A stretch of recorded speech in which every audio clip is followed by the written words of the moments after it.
This is Where We Live from Connecticut Public Radio. I'm Catherine Shen. Spring is officially here. That means we're bringing back our annual gardening hour. We get in the weeds with gardening extraordinaire Charlie Nardozzi, but also because it's Earth Week, this gardening hour will be extra special.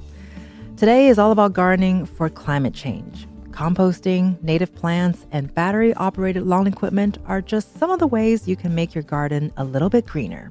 And here to answer all of your gardening questions is the one and only Charlie Nardozzi. Welcome back to the show, Charlie. Nice to be here, Kat. Thanks. And listeners, let us know if you have a gardening question. Don't delay. Give us a call, 888-720-9677, or find us on Facebook and Twitter at Where We Live.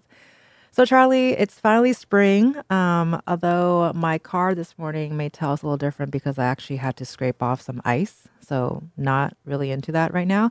But obviously, it's a little cooler than usual. So can you tell us what's the latest in gardening and what are you working on right now that while it's still a bit chilly?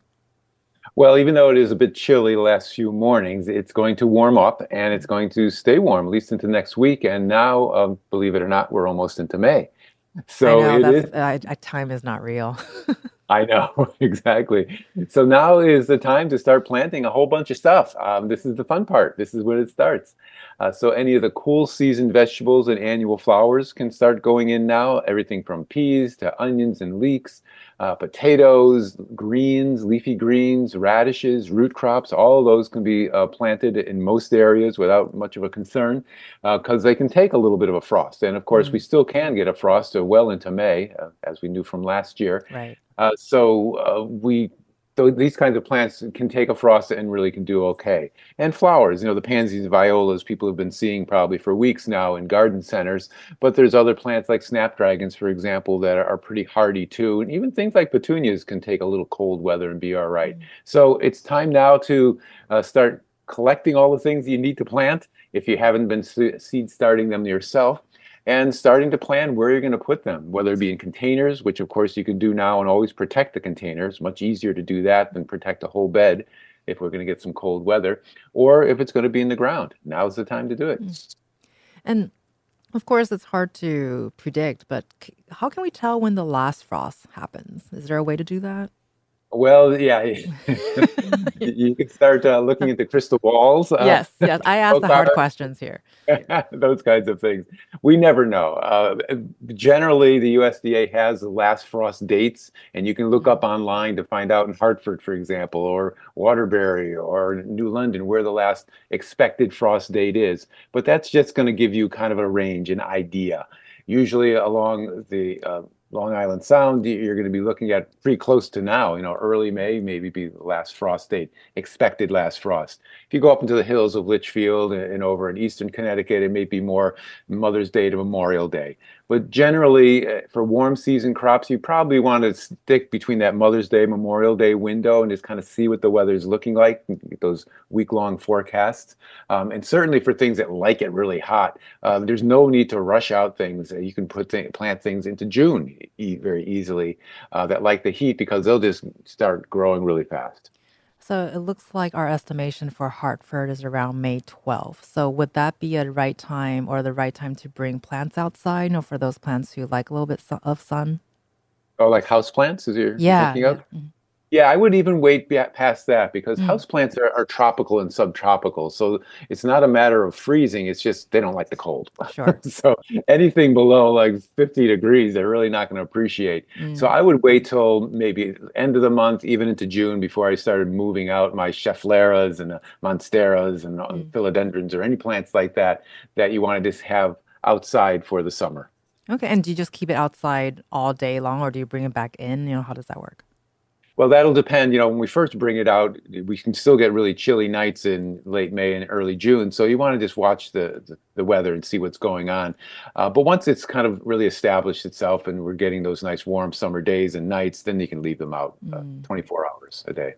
Gotcha. And we've talked about this before, especially last time we had this conversation and we talked about changing climates and we're still experiencing climate that may or may not be a little bit different from previous years. And so Connecticut is split across two hardiness zones. And can you tell us what does that actually mean? Well, the hardiness zones was set up by the USDA a number of years ago, and it kind of gives you an idea of what the winter minimum temperatures will be in your area. And so that is a way to decide what kind of plants can survive. And we're talking about woody plants, trees and shrubs and perennial plants like perennial flowers. So if you have a hardiness, though, say of zone 6, then I don't remember off the top of my head, but I think it's somewhere around 0 or maybe minus 10 or 10 degrees, anywhere. It'll tell you how low those temperatures tend to be in that zone area. And so when you go to a garden center, you'll see if it's hardy to zone 6 or colder than that, zone 5, zone 4, any of those, that plant will probably do okay here. If you have a plant and you go to a garden center that says it's hardy to zone 7, that means it's hardier to a warmer climate, a warmer zone. And so that would be a little more risky in some parts of the state, especially up in the hills, where you might get temperatures that could kill it in the winter. So it's a good general guideline, but as you're saying, with climate change, things are really getting all mixed up, and we're getting a lot of variations and a lot of extremes, whether with temperature especially. So it could be an unexpected winter. We could have 5 winters where it barely gets below down to 20 or 10 or 20 degrees. And then we get one winter, which we call like a test winter, where it can get below 0 for a number of days. So it's hard to really tell exactly what's going to happen, but that's a nice guide is to know what the hardiness zone is for your area. And speaking of time, believe it or not, May starts next week, which for some means the start of No Mow May. And so is that something that people should do, especially, for those who might be interested in letting lawns go wild? What should they keep in mind? Well, I appreciate the Xerces Society in promoting No Mow May. I Sure. think it's a great idea to have people be more aware of pollinators and do things that we can in our lawn, which is our number one agricultural, horticultural crop is your lawn. It's Right. everywhere. All right, so if we could let some of our lawn go into wildflowers, which a lot of times they're going to be in there, some people call them weeds. We can call them wildflowers. I like That's a that. good, yeah, right. That's a good idea. But unfortunately, I'm not a big proponent of it because what happens come June 1st is everyone gets their mowers out and mows everything Mm. down. And so all those flowers that were blooming there and the pollinators got accustomed to visiting and getting the pollen and the nectar they need are gone. So I'd rather see people dedicate a certain area in their lawn for wildflowers or just for letting the lawn go natural. I'll look at it that way. We're letting our lawn go natural this year. Right. So that would be a section that you would leave all through the summer, not just for May. And you would still mow the areas where you're going to be entertaining, you have kids playing, all of that kind of stuff. But you have sections in your yard where you can just let it go natural, let it go to wildflowers, and the pollinators will be able to go there all season to enjoy all the food they can get.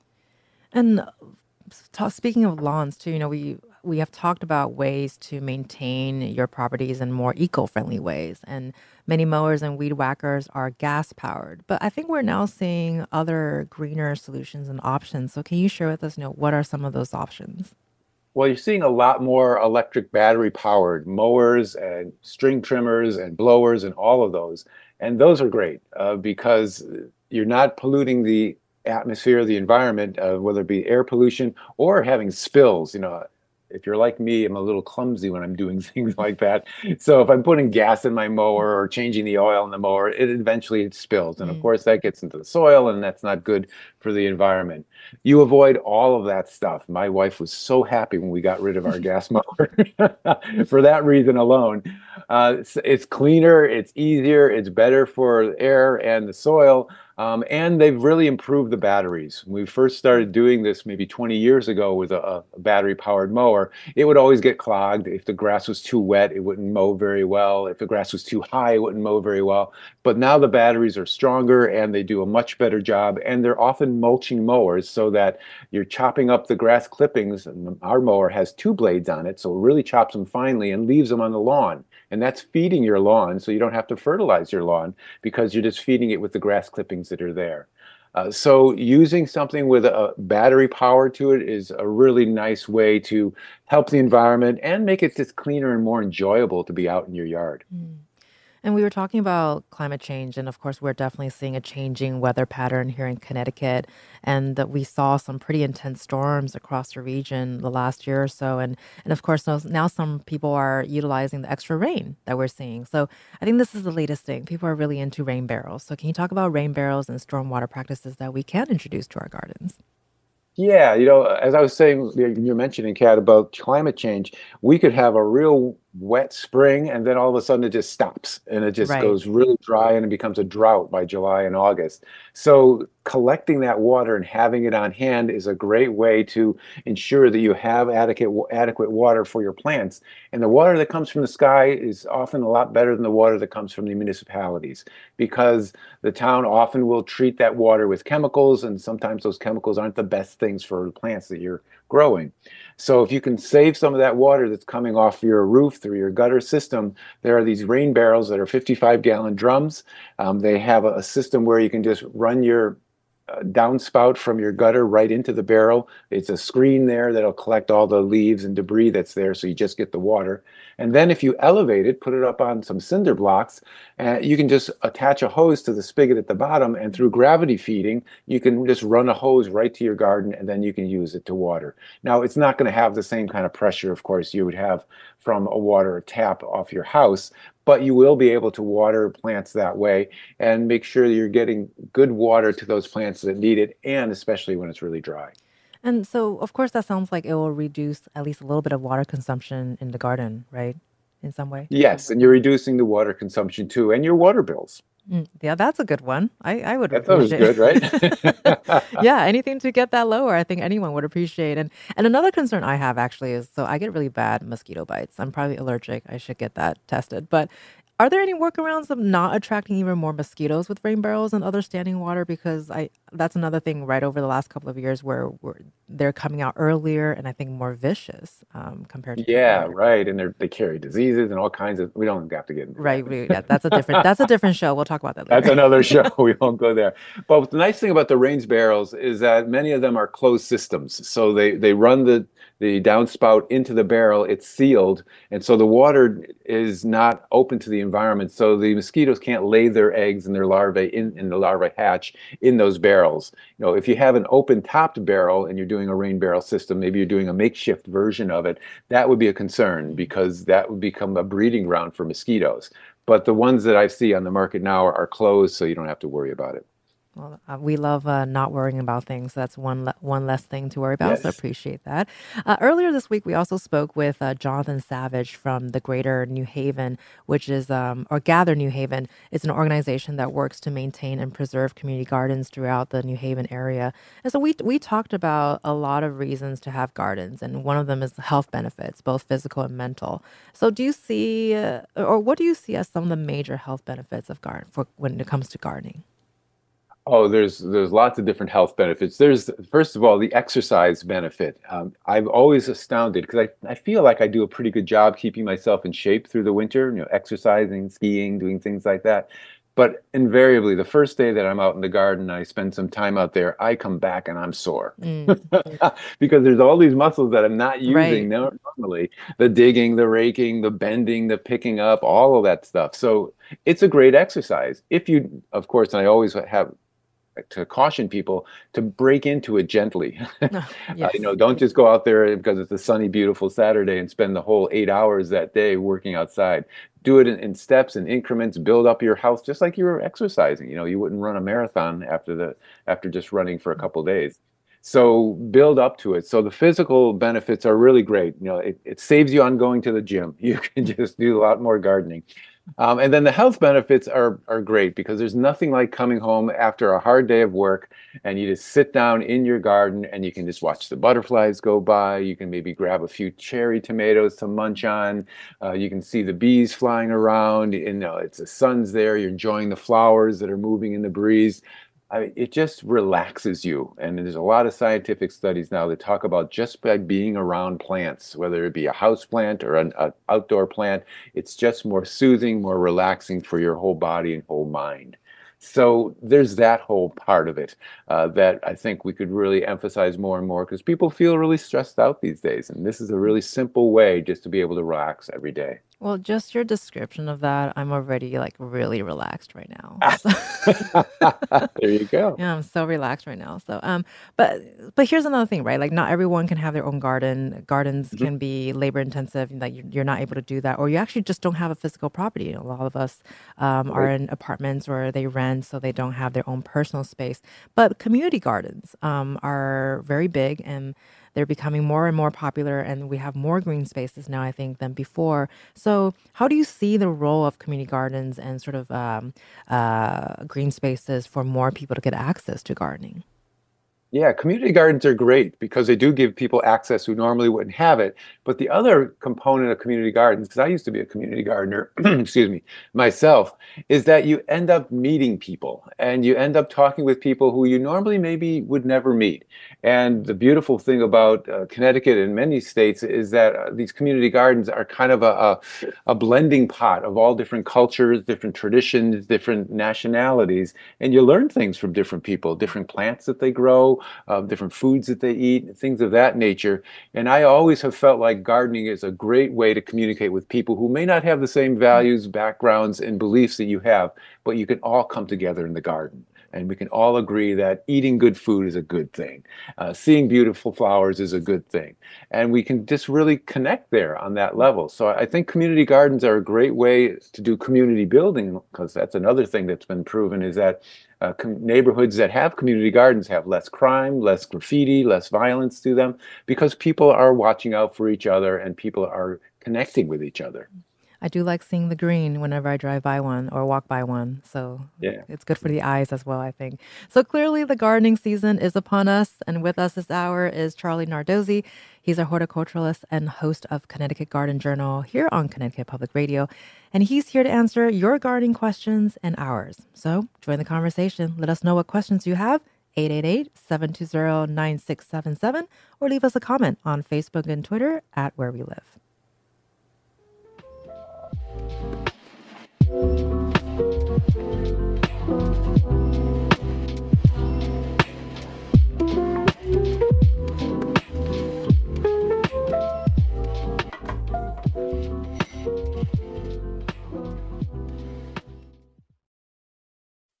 This is Where We Live from Connecticut Public Radio. I'm Catherine Shen. Today, we're marking the end of Earth Week by talking about ecological gardening. And with us still is Charlie Nardozzi, who's a horticulturalist and host of the Connecticut Garden Journal here on Connecticut Public Radio. And if you're thinking of adding native plants to your garden, you might want to start by checking out a local nursery. Joining us now is Bill Kenny, who's a landscape architect and ecologist, who's the owner of Native, which is a native plant nursery in Fairfield here in Connecticut. Hey, Bill, thank you so much for joining us today. Good morning. Great to be here. Thanks for having me. And so, Bill, you worked in landscaping for a while before you started to focus really specifically on plants that are native to our region. Can you talk about, how did you get into native plants? Yeah, it's been a long path.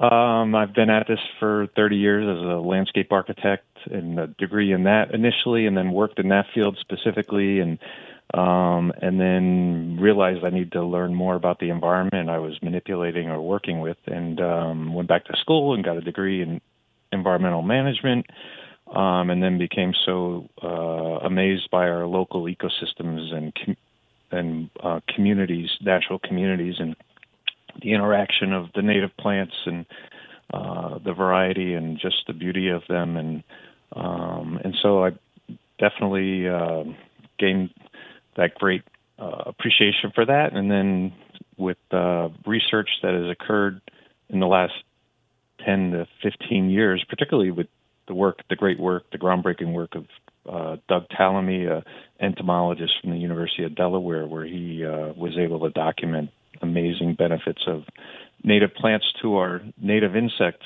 population, which then benefits significantly our native bird population and then other native animals as well. So that really inspired me. So about 5 years ago, we decided to open up Native, which is a small boutique native plant garden center in Fairfield.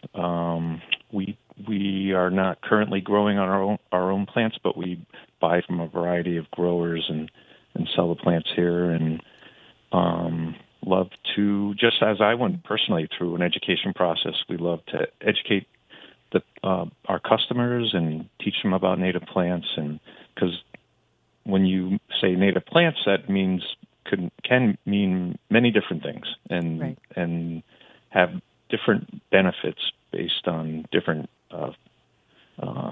features. And Charlie, we mentioned earlier that we're marking the end of Earth Week today, but obviously, of course, every day is Earth Day, really. But we do want to talk about gardening with the climate in mind. So especially with what Bill just shared, can you talk about what defines native plants and how do they impact the ecosystem?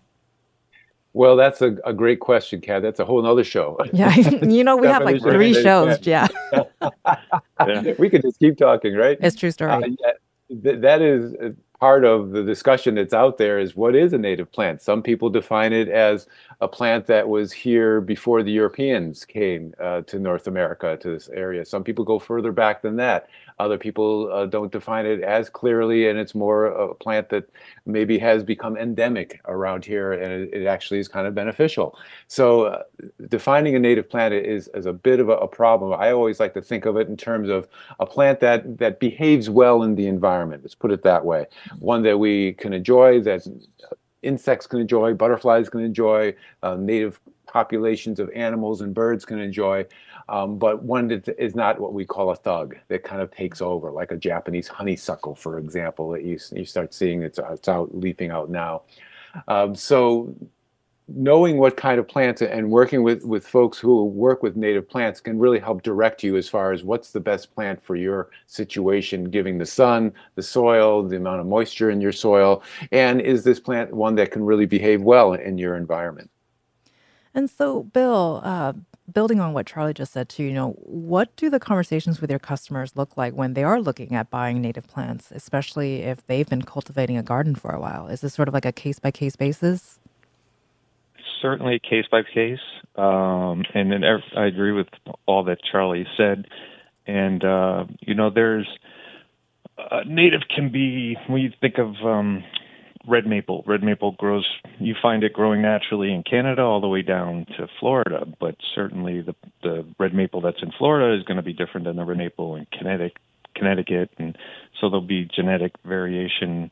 But as a property owner, the typical property owner that comes into our nursery, we really, and as Charlie was saying, we want to get them away from the thugs, from invasive, and so we will talk. If you're a purist and you're trying to restore a critical habitat that supports a very rare species, then you really want to work with that local ecotype of the red maple or whatever species it is you're concerned with. But perhaps you're working just around a small garden around your property, your house.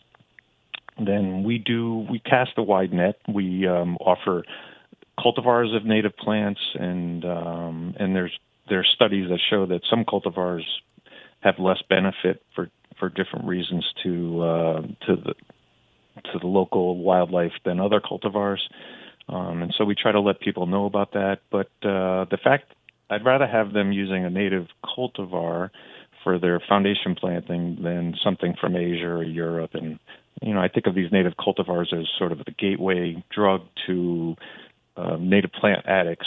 And if we can raise their awareness, and as they become more aware, then over time, perhaps when they work in the backyard, some in the back 50, they'll use the local ecotypes for that part of their property, where perhaps aesthetics and the height of the plant or something like that, which a cultivar will offer you more opportunities with the height of a plant or resilience to more of a pest or something like that.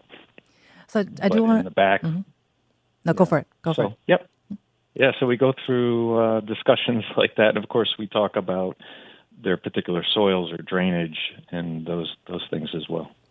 Well, I was just going to say that we do want to talk more about native plants, but we do have a very specific question coming from Cyril on Twitter. Bill, you might be able to answer this, but Charlie, feel free to jump in as well. So Cyril's asking, how can I best protect the native plants I have been adding to my garden in New Haven from the pernicious growth of lesser celandine, which has a robust presence in my backyard? So how would Cyril go about doing that, Bill? That, invasive vegetation, the control of it is over the course of my career. When I first started, we had a handful, it seemed like, at that time, of invasives, and now there's just amazing abundance. And what I've learned over time is I don't use the word remove, I use the word control, because we all have only a certain amount of resources, and so I try to prioritize different invasive plants on a property, and that sometimes lesser celandine is can be very difficult as well. And I'm aware of that plant, but right now at the moment don't have one particular method to control that, but I know that it's very difficult. So I may pick to allow a plant like that to remain in a particular area and focus more, for example, on vines that are killing a tree. And I'd rather keep a healthy, large native tree and then say perhaps that tree casts more shade. Often with more shade, the invasive vegetation, most of invasive vegetation is not as vigorous in shade. It's not the case with all invasive plants. So I do try, we look at the variety of invasives on a property, prioritize, and look at the resources available, time and money, and say what's the best way to find a balance with having natives and also the battle of invasives. Well, thank you so much, Cyril, for that question, and Bill for answering that. You've been listening to Bill Kenny, who's a landscape architect and ecologist, also the owner of Native, which is a native plant nursery in Fairfield, Connecticut. Thank you so much, Phil, for joining us today, and we will be sure to be visiting your nursery soon. Thank you. Have a great day. Thank you very much, Bill. And so, Charlie, we've been talking about native plants a bit, and clearly there are so many elements when it comes to making sure you get the right plants, or like Cyril's question, protecting native plants and all that. So, can you talk about how do native plants impact the greater ecosystem? Because it also seems like a lot of native plants are pollinators as well. Right. So native plants are obviously been here a long time. That's why we give them that term native plants. So they've been able to co-evolve with insects, with butterflies, with birds, with all kinds of creatures that are out there in the environment, in the sense that they have created an interdependency upon each other. So whether it be pollen or nectar that pollinators will get from these native plants, whether it be berries that are produced that the birds will use if they're spending the winter here or migrating, whether it be other kinds of food sources, nuts and things of that nature that wildlife can benefit from. These species have all kind of co-evolved. And what happens when you have an exotic thing come in, and it could be something that's recent, like the lanternflies, or it could be something that's been around a while, like the lesser celandine that we were just talking about. They come in and they disrupt that whole ecosystem that has created a balance for itself. And it takes a long time for that ecosystem to kind of recover and to create a new balance. And sometimes they don't ever really create a new balance. And you get these plants like the Japanese honeysuckles or the buckthorns or the multiflora roses that just kind of go wild on the landscape and really reduce the amount of diversity of the native plants that are there.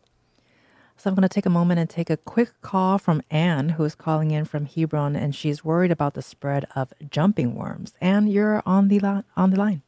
Oh, thank you so much, and I thank you very much for your wonderful program.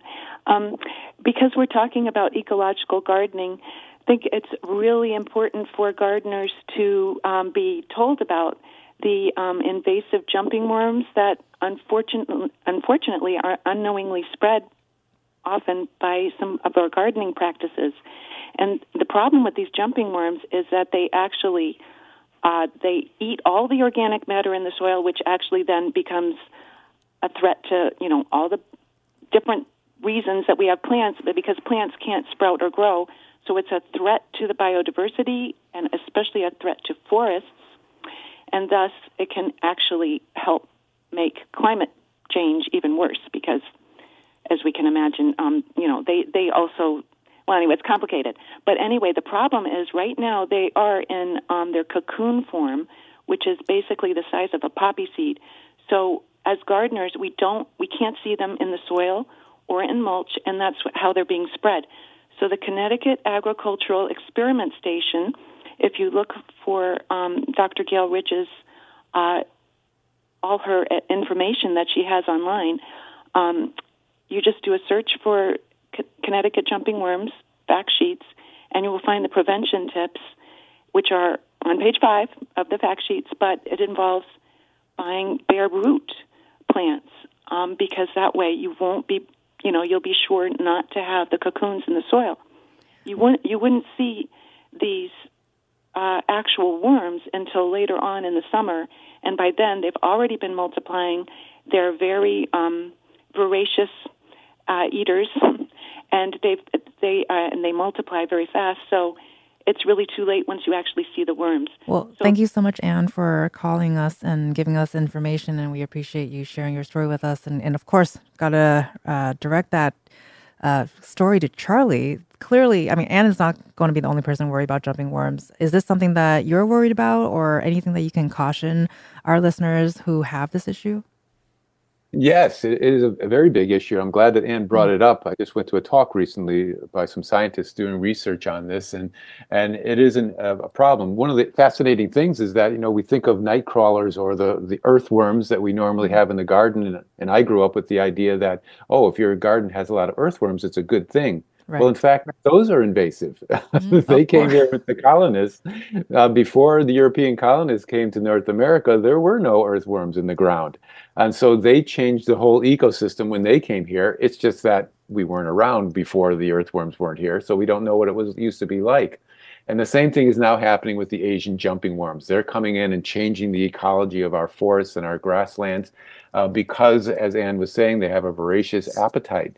So it's good to educate yourself to know if you have jumping worms in your landscape and in your garden. And if you do, and if you're trading plants or if you're going to plant swaps, I know a lot of garden clubs do plant swaps as fundraisers. You can very easily be moving those jumping worms all around the state just by trading plants. So as she said, it's good to plant bare root plants, or if you get a plant from someone, wash off all the potting soil into a bag and remove it so that you're not going to see the cocoons. So you can at least wash off all that soil and then plant that plant as a bare root plant. And that's fine to do even if a plant is leafed out, as long as you keep it well watered once it's planted. So it is something to definitely get educated about. So adding that to the list of things to learn. And so thank you so much, Anne, again, for calling. So Charlie, we're going to switch a little bit of a gear right now. So we know that our plants can't thrive without good soil, as we were just talking about. And so later we're going to dig into composting a bit more. But one thing that can make a difference in your gardening is choosing good soil and fertilizer. So can you walk us through, how do you choose your fertilizer and soil that's good for the environment? Well, you always start with something that's going to be feeding the microbes in the soil. That's really the new way. I've written a book called No Dig Gardening, and the whole premise of no dig is not to disturb that microbial system that's in your soil, because that's there to support the plants to take up water and nutrients and to keep the soil healthy so the plants stay healthy. So by feeding those microbes, you're going to create a healthier soil. And the way you do that is adding organic materials. So the first thing to add, if you're just starting out, is get some compost. Get locally made compost that has microbes that are adapted to Connecticut soils. Don't go buying bags of compost that might have been shipped from Iowa or Georgia or California even, because the microbes in those compost bags are different than the microbes you may have in a Connecticut soil. So shop locally, go to a place that's producing compost locally, and add compost to your garden. That's always a great thing, whether it be a flower garden, around trees and shrubs, in your annual vegetable gardens, any places like that. Putting a layer of compost is a good thing that's going to really help feed the growth of those plants. And once you have a healthy soil that's built up, you probably won't have to add a lot of additional fertilizer. Certainly you can do soil tests to make sure you don't have things that are out of whack as far as nutrients. But when you have a healthy soil that's loaded with organic materials that you've been feeding annually, every year, and taking good care of, you probably won't have to add too much more fertilizer to it. So every day is Earth Day when you have a garden. Charlie Nardozzi is joining us for the hour to help you make the most of your garden this year. He's our resident horticulturist and host of the Connecticut Garden Journal here on Connecticut Public. And so coming up next, we will dig into composting. Join the conversation with your gardening questions, 888-720-9677, or leave us a comment on Facebook and Twitter at Where We Live.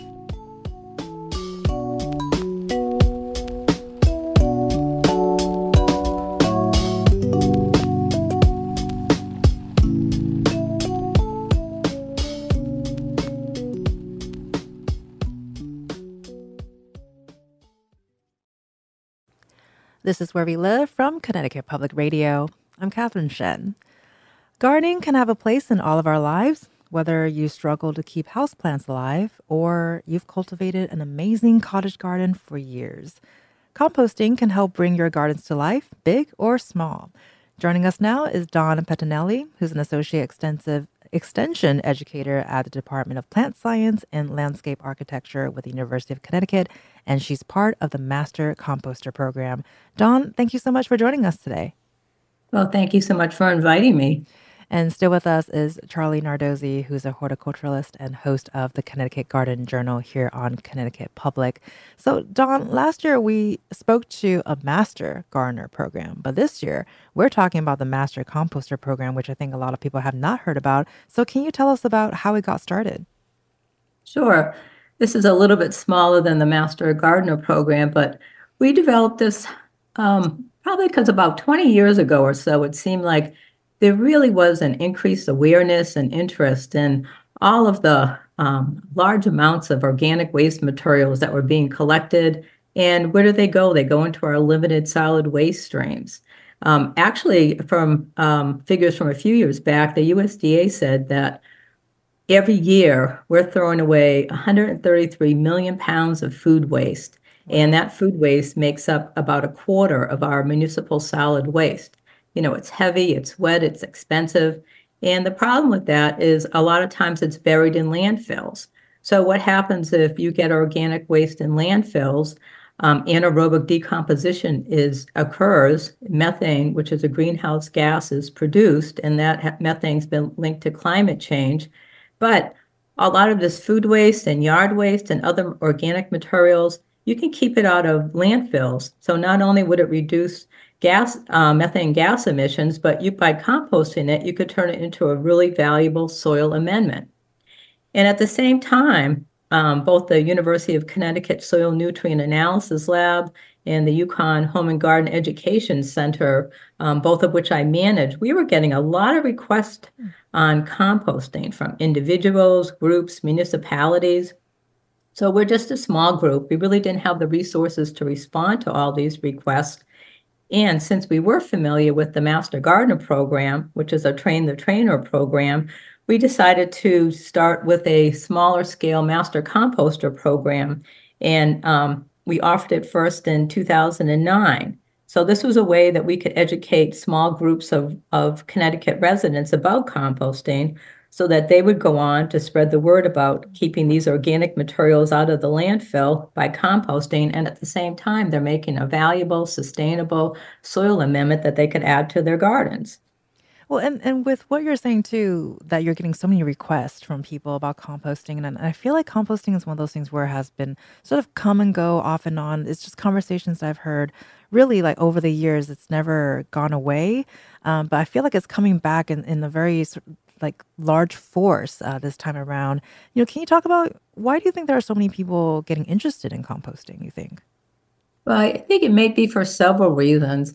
I mean, I think one is concern about doing something that's environmentally friendly, sustainable. You know, we can't all change the world, but if we could do like one small thing, like instead of putting those, 5 gallons worth of food scraps into the trash each week, we could put it in our back compost pile. So I think that's one of the reasons. People have been, especially since COVID, but I think even beforehand, been interested in growing their own food. It seemed like it was more of a trend during 2020 and 2021. As I said, I run the soil testing lab, and we got a huge increase in soil samples that people wanted for vegetable gardens. So they're looking for ways to sustainably grow that. You go to the supermarket, the prices of food are increasing. you wonder about what pesticides are used, you can grow your own produce. And if you're going to grow any gardens, as Charlie had said, you need to supply plants with, what do they need? They need sunlight, they need water, but they need nutrients. And by composting, you can supply, maybe not all, it's not a complete fertilizer, but a lot of the nutrients that plants need. And this can reduce your cost. Plus, the compost has many beneficial properties that it can imbibe to your soil. And we were talking about jumping worms earlier, and we did get a note from a listener, Dawn, saying that the jumping worms actually they happen through bagged mulch, and this is a good reason to make your own compost, as we're talking about composting right now. Can you respond to that? It is actually, so the Master Composter program, we offer several classes that talk about various ways of and composting techniques that people need to be aware of to share that information. But we also hold Worm Day, which sounds like a strange thing, but we talk about both invasive earthworms and beneficial earthworms that people can use for composting. So as Charlie had mentioned, the invasive worms, they do feed on soils that have high organic matter. They're not so much consuming the organic matter as they're consuming the bacteria and fungal and other microbes that live in the soil. So they consume organic matter, they consume soil, they consume these microbes, and they impart very bad characteristics to the soil. And not only that, but they do have the tendency to be able to change, forest ecosystems. And so we're talking a lot about the benefits of composting here.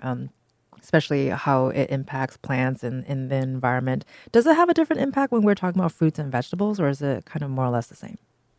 So composting is a great way to add many things to your soil. So if you're adding compost to your soil, what are you doing? You're increasing the amount of organic matter in the soil.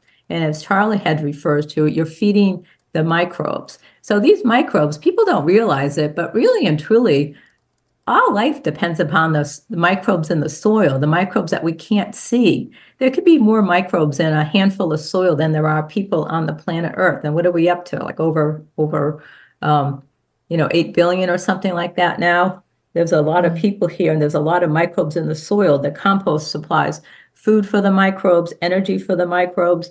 And not only that, but adding organic matter to the soil has so many beneficial properties. It can increase how much water the soil can hold, which in a drought year is a good thing. Last year we struggled a little bit in Connecticut because we got so much rain. We didn't necessarily need to have more water added to the soil, but at the same point in time, it can reduce how much watering you need. So water is expensive if you pay for city water.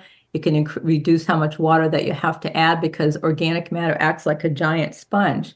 The organic matter in the soil also improves soil structure. As the compost gets decomposed, the microbes, they exude, for lack of a better term, sticky substances that hold together pieces of sand, silt, and clay in the soil. You get better aggregation or beds or spaces in the soil for air and water to travel. And if the plants need air and water to grow, so it improves your drainage. Compost adds nutrients. So you can reduce how much fertility how much fertilizers you need to add to the soil. And also it increases the soil's ability to hold nutrients. So if you do need to add more nutrients, you wouldn't have to fertilize quite as much. So you could buy less fertilizer. And there's also been a lot of, some of it's anecdotal, but some of it's actually proven research that shows that adding compost to the soil can suppress or reduce some diseases. So there's many, many good reasons to add compost to the soil besides the fact that you're taking it out of the waste stream. And Charlie, earlier we just started to talk a little bit about composting, and for people who are interested to start doing that, are there any ways to compost without having a composting pile or like a composting bin? Are there better ways to do that? Well, that's usually the most conventional way and probably the best way. You can get these plastic bins, and there's so many different versions of them now that are much better than the old-fashioned just having a barrel out there. And they have aeration to them that helps get air into that compost, so you keep it as an aerobic composting and doesn't go anaerobic. Some of them are barrels that are up on stilts, are up on stands, and you can rotate them. So if you only have a small little garden where you're not producing a lot of organic waste in the kitchen, these are kind of nice. These little tumblers is what they're called. And you can just have them out in the corner of your yard. You throw things in there, and you can just kind of spin them around to enhance the quickness of the decomposition method. So there's a number of different options now that are out there. It doesn't have to be the 3 bins necessarily in your backyard that takes up space and maybe doesn't look that great. You can get ones that have enclosed systems that'll just look like another piece of accessories on your yard, and not something that's doesn't look that great. It's just part of the aesthetic. It's okay. Exactly. We always want to consider that. Well, and Dawn, especially with the popularity and I think we're much more educated and have more information about this. There are a few towns across Connecticut here that have integrated composting into their waste management. So what does composting look like for a community and on a bigger scale? So yeah, Connecticut has been coming up with some programs for people that can compost if they don't have necessarily a site in their backyard. I mean, one thing before I just mentioned that is vermicomposting. If you can compost with worms in your house, in your bathroom, or in the cellar, if it's not too cold, and if you just have a small amount of food waste, and if you have a small worm bin, they can consume about 1 cup to 2 cups of food a week. On a more larger scale, there's quite a few community gardens in Connecticut, and many of them do have composting sites. And sometimes master composters are asked to help out and give some advice for how to work these bins in a larger community garden system, because a lot of times people just take everything out of their garden and dump it in the compost pile, not realizing that they should chop it up, and you need to pay attention to the amount of carbon versus nitrogen versus moisture versus aeration, et cetera. And then some municipalities actually have composting facilities already for leaves, and under different pilot programs, they're beginning to accept food waste. So that's another potential thing. Some municipalities have residential drop-off sites where you can drop off your food waste, and then they're picked up by some sort of food scrap collection service. And then there also are some food scrap collection services in some of the towns or cities in Connecticut where you would pay a fee and you'd get a bin and you'd fill it up with whatever they'll let you put in the bin for composting, and then they'll pick it up once a week and they'll bring it to their composting site. Or sometimes there's some AD facilities as well. So there has been quite a lot of movement in this direction. I think that the limiting factor is people need more knowledge, and I also think that financially it might be an issue too to continue these kind of programs. But they're trying. They are trying. We've got about 1.5 minutes here, but Dawn, I want to ask: is there a place where people can learn more about the Master Composter program? So we hold the Master Composter program just once a year, typically in the fall. And if people are interested, they can either email me at dawn.pettinelli@uconn.edu and ask to be put on the waiting list.